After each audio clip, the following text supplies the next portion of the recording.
What's going on, guys? So, the other day, I made a video and it was about, is Xana and Maddie the target? Because apparently, People magazine did a report with somebody who used to work at the Mad Greek, and that person said that Brian Koberger had been in there at least a couple times, and he stuck out because of his fetish vegan diet, right? Apparently, he ordered vegan pizza. And a lot of people have said that the Mad Greek is this vegan restaurant. It's not. It's got a couple items on the menu, right? Now, the Mad Greek's owner has come out and said, that's not true. That didn't happen. We never said that. So, is People magazine lying? Or is this just some employee that's not in on the pact? That's right, the pact. Because apparently the Mad Greek restaurant and all the employees got together and they decided that they are not going to speak on this subject whatsoever. Understandable. But if there's nothing to speak about, if Koberger was never there, if nothing happened there that has to do with this case, what's the point in having the pact?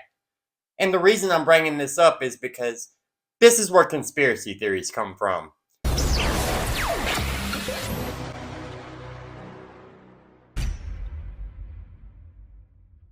I understand that there is a certain amount of stuff in an investigation that the police need to keep close to the chest. That way, nobody uses it and tries to help the defendant get off, right?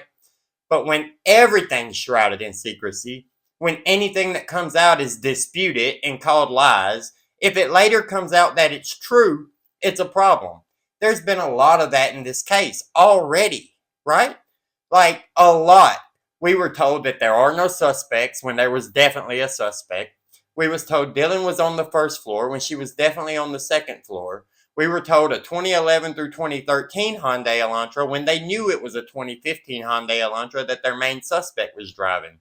We were told a lot of different little things, and there's reasons for stuff. But my point is that is where the conspiracy theories come from. Now, there's a lot of information that could be given out that would not harm the investigation. Now, that being said, who are we to know, right? Just the straight public, we don't know what information can and can't hurt the investigation. I've always spoke on that. I've always said that. But it just looks bad when you've got different narratives coming out from different people who should know. If there's a waitress at the Mad Greek and she says, oh yeah, Brian Koberger was a regular there a couple times. I saw him. He stuck out because he ordered this dish. Then the Mad Greek owner comes out and says, no, that's not true. That never happened. Well, which one's telling the truth? Did People magazine just go and find some random person on the street that said they used to work there and said they saw Koberger in there? Or did they verify that this person actually worked at the Mad Greek? And if this person did work at the Mad Greek, what is the point of them going out and saying that he was there a couple times if he wasn't?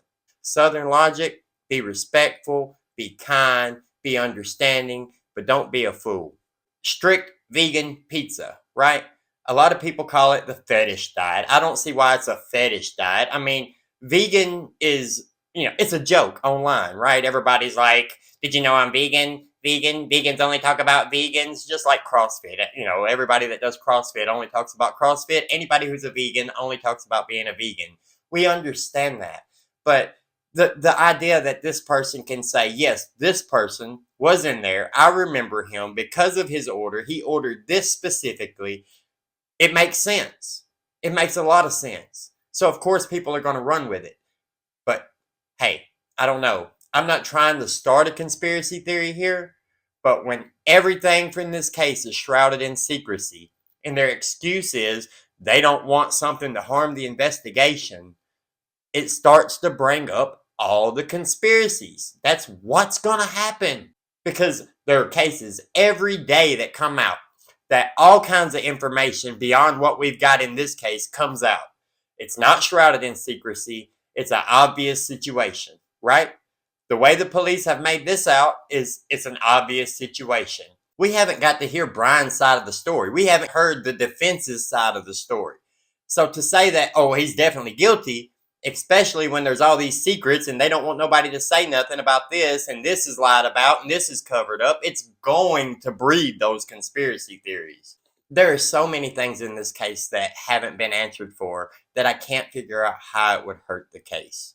I mean, it's just simple things like, why was Jack called so many times? Does anybody have a real answer from that? No, Kaylee's father apparently thinks that she just decided that night she really wanted to get back with Jack. So that's why she was blowing his phone up, because she really just wanted to work things out that night. And maybe that's the case. Maybe so. Why did the killer choose this particular night when he's sitting outside and saw DoorDash come? You've got all the people with the conspiracy that Brian ordered the DoorDash himself. But if he did, what was the purpose? To find out if anybody was awake? Well, he saw that somebody was awake. He still went in. It makes no sense. Some people say to create a diversion so he could go in the back door while they were getting the food at the front door. But there's 6 people inside this house. Just because one person's at the front door doesn't mean that the back door is going to be clear. You know what I mean? Think about it. It doesn't make sense. Brian left his house at 3 a.m. He didn't start apparently with the murders until 4 something. What was he doing for the hour? Watching the house? He didn't wait for them to go to sleep because they were still up. There's so much. The 911 call. Let's talk about the 911 call. Now, it's been closely guarded, and the police have barely wanted to speak on it, even going as far as to not want to tell us who called 911. Now, the 911 call is obviously covered in conspiracy theories because, for one, Dylan waited 8 hours after seeing somebody in the house to call 911, right? Then the police won't tell us who called 911. Then the call that went into 911 was for an unconscious person, but when police arrived, it's a gruesome quadruple murder. So things don't add up. My biggest video yet is about that 911 call. Me reading off an email somebody sent me about somebody else saying, hey, I was there and this is how it went down. That's the biggest video I've made on this case because that is covered in secrecy. We still don't have the 911 call. We've got a suspect. Everybody believes this man is guilty. He may very well be guilty. He may very well be innocent. We don't know, but the consensus is he's guilty. Why can't we hear the 911 call? Why can't we at least know who made it? Was it Dylan? The police told us it was made from a roommate's phone, but they didn't say it was from a roommate. They even stutter stepped on that at one point in time and clarified that they didn't say a roommate made the call, just that it came from a roommate's phone. Well, who else was there? Was there more people in the house than just Dylan and Bethany left? Were there other people there? Did other people come over? Was other people called before the police called? We don't know. But those conspiracy theories are going to continue to rise up. And they're going to blame the YouTube community. They're going to blame all speculation on the media and the YouTube sleuths. But hey, it wouldn't be this way if you would answer simple questions. Understood, some stuff can cause problems. Some stuff you can't answer for. But you have to understand that when those things are left unanswered, or things that are said are denied by police and then later found out to be true, that's gonna breed conspiracies out the yin-yang. What do you guys think? Let me know what you think down in the comments below. Like the video, subscribe to the channel to see more. Hit that notification bell so you get notifications anytime I post. Have a great day, and we'll see you later.